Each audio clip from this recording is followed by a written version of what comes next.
Pleasant Hill begins as a picturesque town that hides its true purpose, a secret S.H.I.E.L.D. prison for supervillains.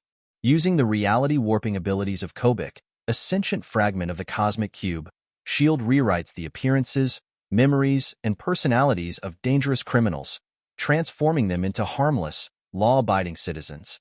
These altered individuals live seemingly ordinary lives, like Absorbing Man being a cute little chef at a restaurant, unaware of their past crimes or the truth about their new reality. The town is maintained under constant surveillance, with S.H.I.E.L.D. agents posing as townsfolk and a Stark Tech force field guarding its perimeter. This, however, unraveled as Baron Zemo and Fixer, two of the imprisoned villains, began to regain their memories.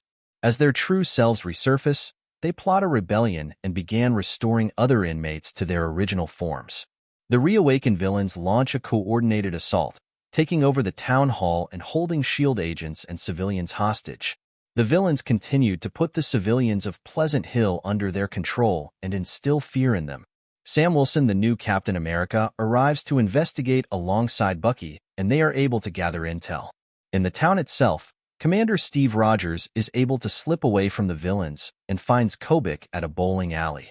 Even though he knows Kobik is an extremely powerful individual, she is still just a child, so he tries to convince her to undo the town, but is interrupted by Crossbone, who easily defeats him.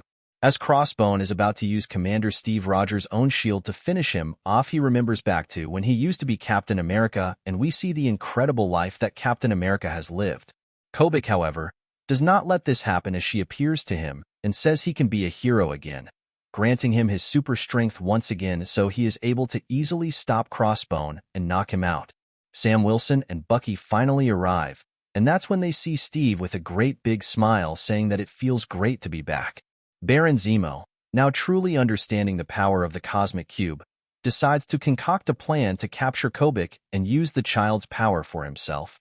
He enlists the help of Kraven the Hunter to execute his plan with the support of his other gremlins. They go out to explore the area and find a good location to set their trap. Kraven sets a happy birthday party with a tea set in the middle of the woods to try to lure Kobik out.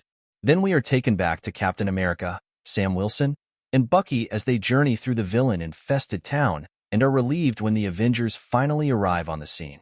Kraven is successful in luring Kobik and enjoys tea time with the powerful child. Kraven's gremlins bring out a capturing device disguised as a birthday gift to capture her. They succeed in laying the trap out and are able to contain Kobik. Meanwhile, the Avengers assemble to take back the town of Pleasant Hill, overrun with villains at this point.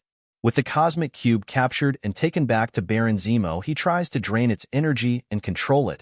But before he could complete this, the Avengers burst through the hideout and a large battle between the villains and heroes break out. Before the fight could finish, the cube glows and explodes, and Kobik is able to break free from the containment device.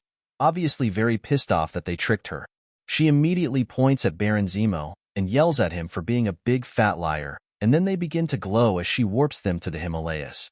With the villain's leader Baron Zemo being sent away, the Avengers easily wrap up and round up all the remaining villains, restoring peace to the town. In the end, S.H.I.E.L.D. meets with the Avengers to discuss what happened, and that something like this cannot happen again. Pretty interesting story overall. I think this is very similar to WandaVision, where she is taking over an entire town.